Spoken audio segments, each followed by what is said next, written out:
Welcome back to Project Brupeg. This week we need to change this winch to this beautiful beast. Thank you Fiona, Richard and Hamish for donating these beautiful winches.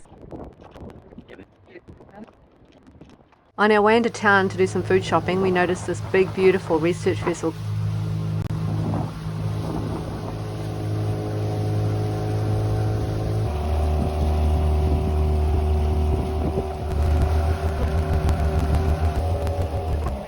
Coming alongside and offered a hand to do the lines. It was nice to meet you and thank you for the surprise tour. We really appreciated it. Good luck with your next project. Brupeg was a sunken fishing trawler that was stripped out and ready for the scrapyard. She's just completed a 10-year rebuild that's brought her back to life. With the help of volunteers and funded by our Patreons, community and subscribers, she'll be crewed by passionate people from around the world. If you'd like to be involved and support the project, please consider joining us on Patreon or subscribe to the channel. There's a link in the description below. So as often happens on Brupeg, we have a little engineering conundrum. This is where the old winch used to sit and it's too small for the new winch. To get the right angle, Damien has to change this. So I'll show you the discrepancy. That's not going to work. This is where it needs to sit and the line to run down to the pulley on the right angle. Dame's lifting this up a little bit so it's going to come up more like this. He wants to get the angle a bit more sort of direct. To do this, he's going to have to strengthen this. So he's going to run a gusset here to strengthen this because this is over the side here and that should be well strong enough. We were hoping just to be able to put this straight in the middle and just weld it and it would work, but it's not. We don't want to cut this off where we are on the mooring because it's a huge job and it's a really messy job. So we're hoping just to weld straight to it. So we think this is a good compromise. The other thing is, if it did sit in the middle, these 4 bolts have to go on and they won't fit. You've got to get your tools in behind here to tighten the bolts.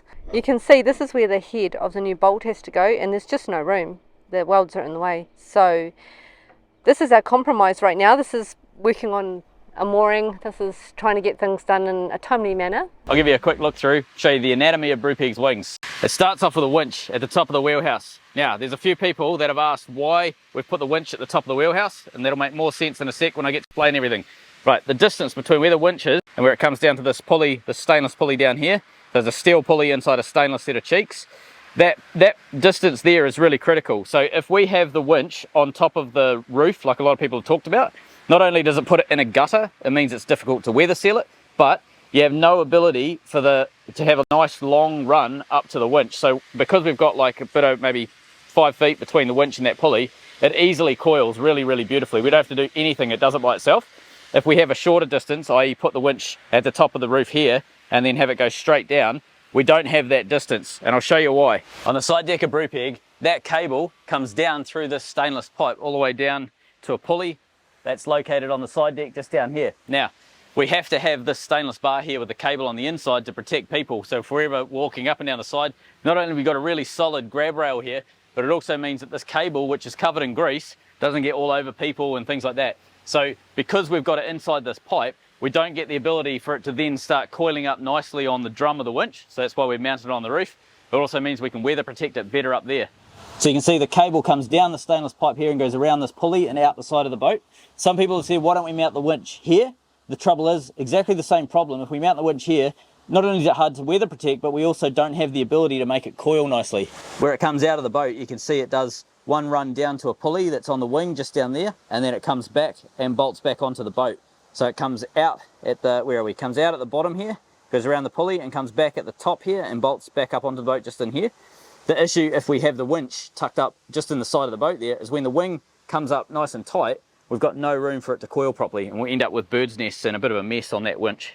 Some people have also commented, why don't we lift it from the top of the arm over here as it goes up the sliders like so, rather than lifting it from the wing where we've got it down there. I'll show you why. Watch the top of the arm in this clip. As the wing gets almost closed, the arm hardly moves vertical at all, but the wing still has about a foot to come in. That's why it doesn't work lifting on the arm. So now that we've clarified what we have to solve, let's get to solving it. Here's an upside down winch I prepared earlier and a piece of metal, and I wonder if it's going to fit.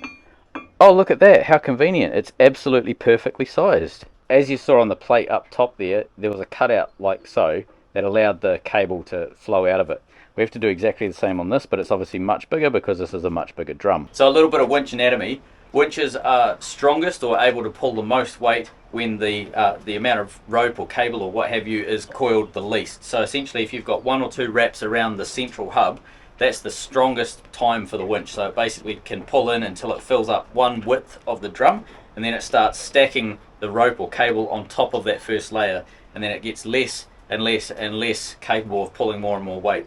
So when you see a winch that's rated for, I don't know, 5 ton or something like that, that's 5 ton when you've basically got no cable on that drum. When it gets to this full state like it is here, it might be this winch, if it's say a 5 ton winch to start with, it might be capable of pulling, I don't know, 2 ton at the end of it, because the bigger the diameter, the more the gearing changes and the more load goes on the motor for the equivalent amount of weight. And if you look at the specs of your winch, it'll have the amperage that it needs to pull that amount of weight, and it takes more amperage to pull when the drum is full than when the drum is empty for the same given weight. So with that in mind, we're going to set these winches up so that they have their maximum strength when the wing is furthest out. Not that we need it, we've got an absolute enormous safety margin with these winches. They are so oversized for what they are, and the reason we've oversized them is specifically because of the brake, not because of the loading capacity. Now these winches don't need to be this big in order to work on these wings effectively. The physical weight of the wings is not a lot, it's 400 kg, so that's 850, 900 pounds, something like that. It's not a heavy thing to lift. A small winch is capable. This wee thing up here could lift probably 2 or 3 of those wing weights without even straining. So it's not about weight. What it is about the amount of load that those wings can have. So let's say we unbolt the arms from the deck and we're starting to pull the wing up. The winch is the only thing at that point that stops that wing from crashing back down or what have you. So if the boat starts lurching, the amount of weight and pressure that is on that wing is the amount of weight and pressure that the water contains. So I'm going off memory here, years ago when we designed the wings, if the boat is lurching, you end up with a maximum of around 6 ton of pressure on the cable that is supporting those wings. So that's why with the old 8mm cable, that's why we doubled it up so that it was essentially a 2-to-1, so it can hold more than whatever the 6 ton was. With the Dyneema, because the Dyneema is so thick and so strong, we don't need to do that. So we're not going to be doing a 2-to-1 on this particular winch. We're going to be doing a 1-to-1. So essentially your cable comes out of the winch all the way down and straight to the wing, whereas previously it came out of the winch all the way down out to a pulley on the wing and then back to the boat. So you ended up with twice as much winch power. We don't need that with this winch, but we do need the braking capability, which this winch has been oversized so that it has. Okay, clutch engaged. Clutch disengaged. There we go. It's got a little ratchet. Oh my god, it sounds like a 10-speed bike. Alright, so in 3 to 5 business days, I'll have this complete.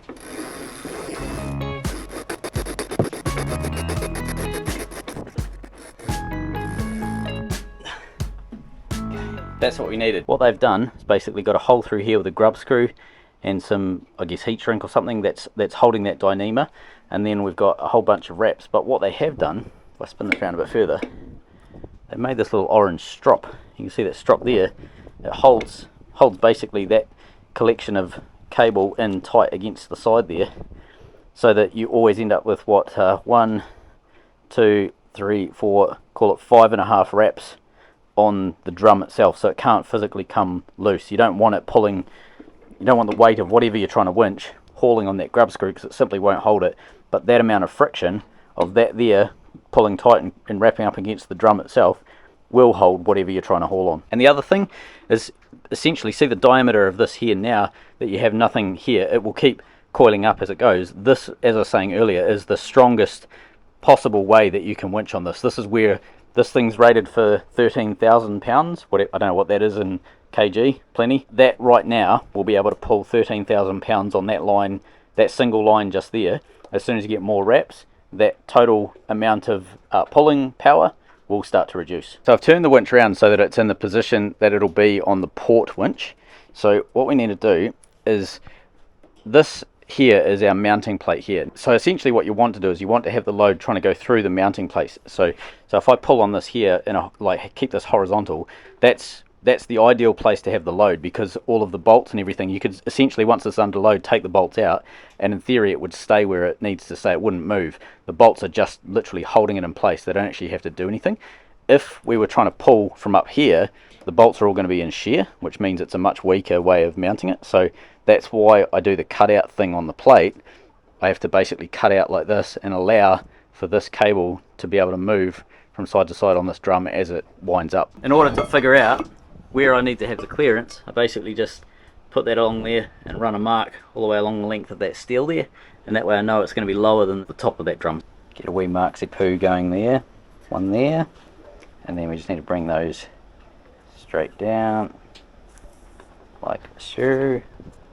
See how good I can get that one freehanding it. And then we'll put a little bit of a radius in the corner. So what I normally do is actually drill these corners out and then just grinder cut that straight, and that ends up with a pretty nice uniform shape. I want to round these corners off as well on all four here, and then we've got to pop 4 holes in for these guys here. Layout done. So I've gone through with the center punch and we've got holes in each corner marked out to be drilled, and we've also got a center pop there and one there for a 13mm drill there, 13mm drill there.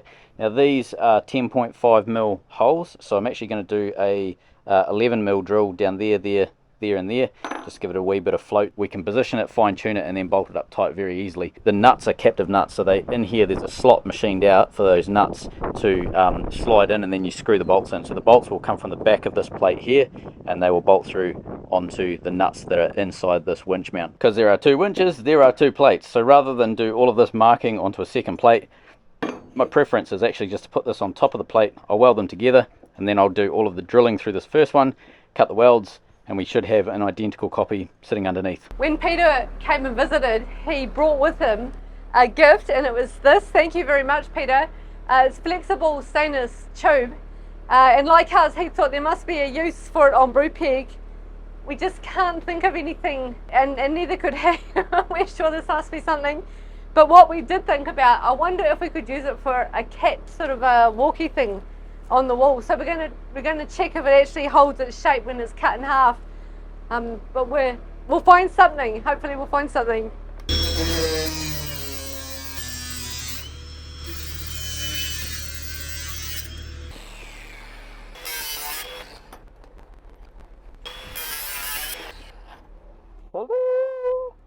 And using lots of interlapping folds, they can make a one-piece stainless tube go round corners. It was Dame's birthday this week, and we went out to the museum and had a lovely meal. Just what Dame wanted. It was a gorgeous day. Thanks, Gladstone.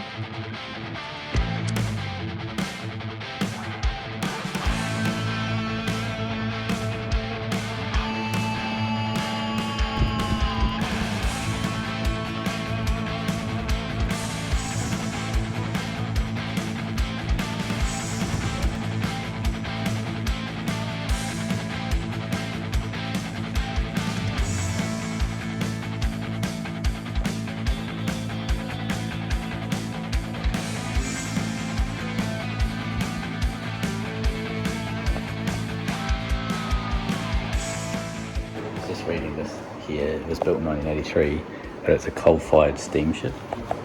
It was designed to go up and down the east coast of Australia, and they've made it out of coal-fired steamship because that way, if it has a shipwreck, there's no fuel oil to spread throughout the barrier reef. So it's kind of a way of keeping the barrier reef safe.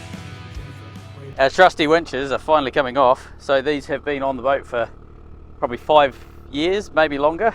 Not all of the winch has survived, you know, let's not look at that. So basically what the plan is today is let's get these off, get them out the way, then Jess is going to clean up all of the surface rust and things like that. Now we actually didn't paint these for a reason, because we couldn't at the time sandblast these and we couldn't get the mill scale off the steel. So one trick that the old timers used to use is they call weathering the steel. They'd literally leave it out in the weather for 6 months or whatever, it would rust, and then all the mill scale would come off, they'd weld up the ship or whatever, and then they'd just sandblast and off they go. And it saves sandblasting time, but in our case, we're just going to wire wheel all of that loose rust off and we're going to rust kill. But we can do that now because the mill scale's no longer there. So let's get the winch off.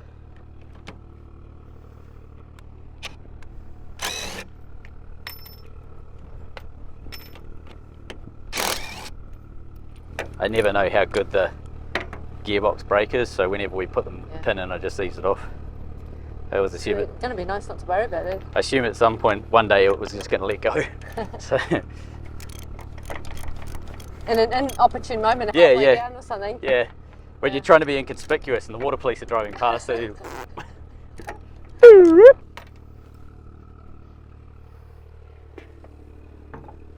one. Oh, oh, oh. Boop, boop.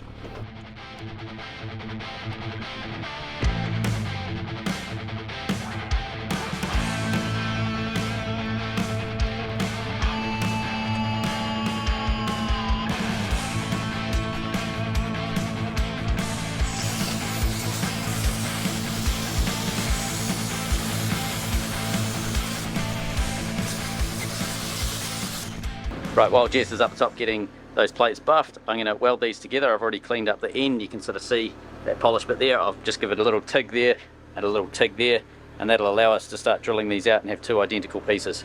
Right, quick and dirty TIG weld, ready to start drilling. With these holes that we need to put in here, there's 6 holes in total, so 2 radiuses and then 4 bolt holes.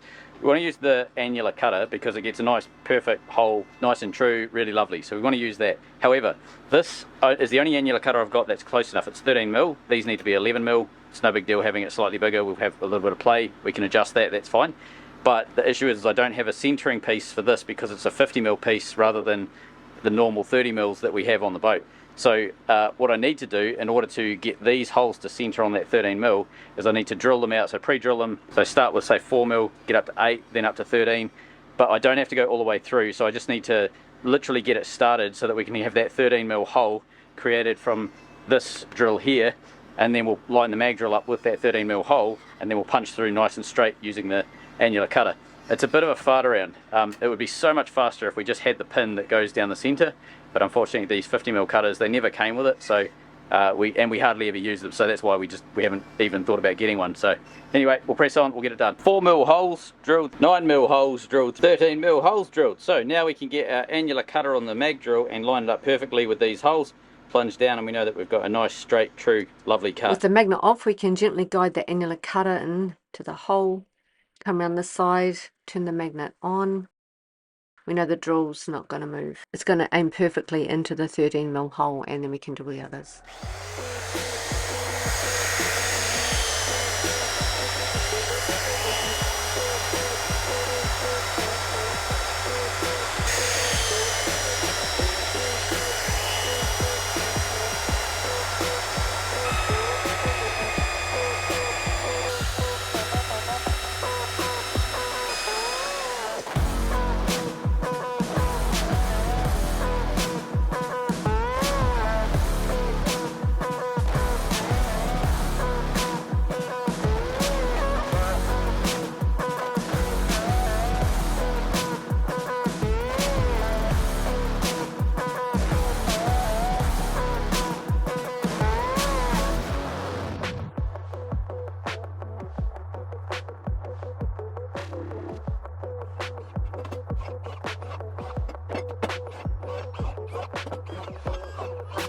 Let me introduce you to my old mate mill scale. So this black sort of stuff that you can see on the surface is essentially, I think it's from memory, it's carbon.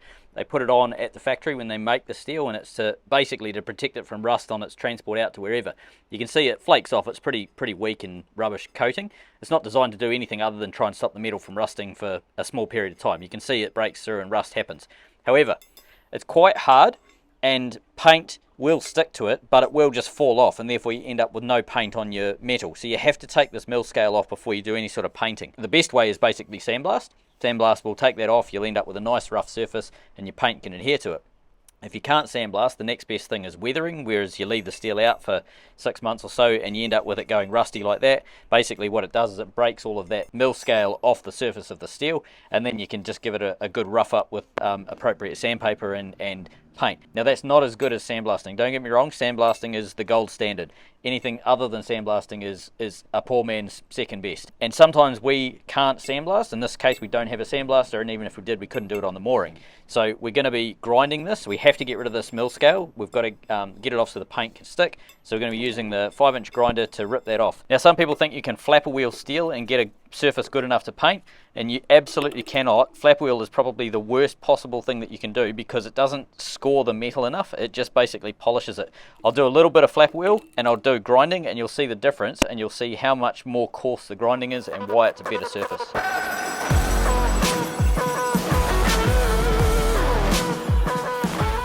Grinding, using the edge of the grinding wheel, you end up with this really coarse, rough finish. and you've ripped all of that mill scale off, and there's something that the paint can really bite in. That the key that's on that, the roughness is called key, so the amount of key that you've got on that is tenfold better than anything that you can do except for sandblasting, which is the only other thing better than that. If you look at that, it's very smooth. Let's get the camera down in there. It's almost a mirror finish. So that is the flap wheeled surface, just with a welding stick running over it, and you can see just how reflective it is. You can sort of see the stick in that shadow there. Let's move over to the other one. Look how coarse that is. There's a little bit of a shadow on the stick from the light, but you can't actually make it out. There is no reflection. It's so much coarser compared to, you know, what the flap wheel leaves. And this is a surface that paint will easily bite to, whereas the flap wheel surface, it basically just falls off because it's way too shiny. So we need to grind both surfaces of both plates so that we can have them ready to weld onto our mount at the top.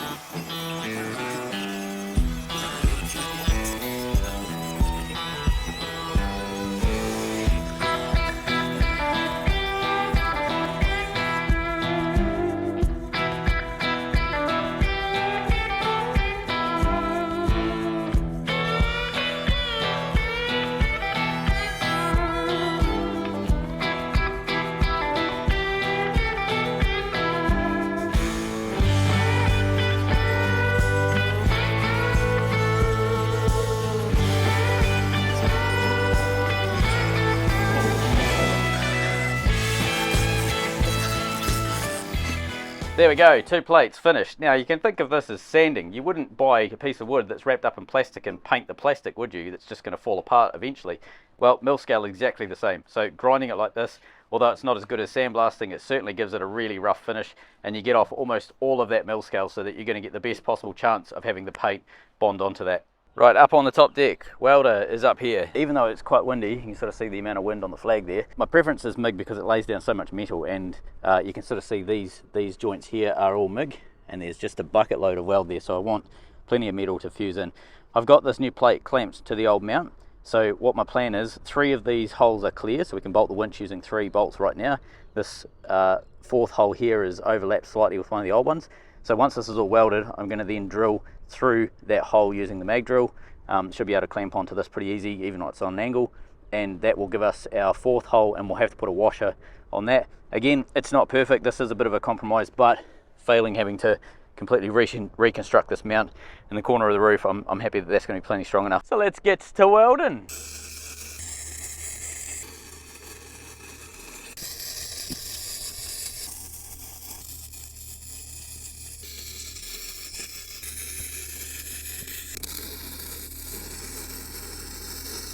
Our plate is now welded in and it's already started to rust. We had a bit of rain come through, so the welder is now baggy McBagface. But what we need to do on this back corner over here is we need to put a gusset in, because we can't have this plate taking the strain of the winch without any sort of support. We'll get that welded in like that, and that'll give that plate a bit of stiffness. Give this a shot without any wind protection. We'll tack up, and then we may have to put some wind protection up. It's one reason why I absolutely love using MIG. It's so fast and easy to like assemble things. And assembled.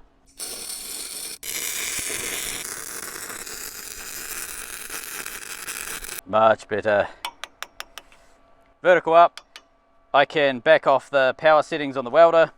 Allows the breaker to have a bit more life in it. Done. Welded. Alright, second one welded. You can sort of see these bands of wind coming across. Reasonable wind, wee bit difficult to weld in, gives you an idea, maybe 12 knots or something, but that's at the water level, so 12 knots down there, but when you get up here it always gets a bit sort of more gusty, so it does make it a bit challenging. I have got some porosity in some of the welds, and I'm not going to grind them out. I'll show you. You can see some of the crappy little bubbles down in there, up in there. Some of these are better where they've got a bit more shielding. There's no real porosity in this lot here. Remember the point of these plates, they don't physically have to hold anything. The mount itself, everything is pulling onto the mount as opposed to trying to shear away from the mount. While all this was going on, we had an issue that we had to deal with that we've been putting off for some time. We had a diver under the boat cleaning some weed because apparently we had some. We noticed this by a significant speed drop last time we used Brupeg, and the fact that the accelerator felt like you were squeezing a wet bag of dough rather than a beautiful Cummins 855. We were planning on steaming north this week. However, our plans changed slightly when we learned that the anti-foul that we had on the boat had effectively stopped working. And Australia decided to book 5 tropical lows for the week, so that's a cyclone season starter pack if ever we saw one. The Weather Bureau here said that it's supposed to be an above average cyclone season this year, so we really didn't want to take the chance driving into those when there's a good possibility that they could get a lot worse than they already were. So with our cadet schedule already being postponed by 2 months because of school holidays, the increased risk of cyclones this season, and the fact that the anti-foul stopped working, we need to pull the boat out of the water within the next few weeks. One of the issues we had, the anti-foul that we used was Hempel Olympics, not a really high performance anti-foul. Most commercial boats seem to get between 6 and 9 months. We've had it on the boat for 14 months, so we've done pretty well with this stuff, but it's starting to just not work as anti-foul anymore. And you can see this footage here was shot a week, 2 weeks after the diver, and it's just starting to get covered in stuff again. It was pretty clean. I watched him scrub it with a 3M Scotch-Brite and it came up pretty good. And where the boat's located is a really high growth area. So we found a yard in Gladstone. We're going to be pulling out at the start of March. We'll hopefully have 11 days up on the hard. We're going to get all of this bottom cleaned up lovely again. It's time for me to pack up. The rain's about to come in. I'm going to do a bit of a clean up. This whole area is a bit of a bomb site after all the work. So we'll let this go rusty. I want this to go rusty like we're getting that light orange tan going on at the moment. Rust is not an issue for us. We put rust kill on and it turns the rust oxide, iron oxide, into iron phosphate, which gives us a really hard, decent surface to be able to paint onto. So we'll let that happen overnight. In the morning we'll come up and we'll start the painting process, start with our Jodomastic 90 and then build up to our Hardtop Ultra, epoxy base coat and then our polyurethane top coat. So once that's all painted, then we can start fitting our winches and we'll be able to start wiring them and then also running the cabling and getting all the pulleys done. So next episode, see you then.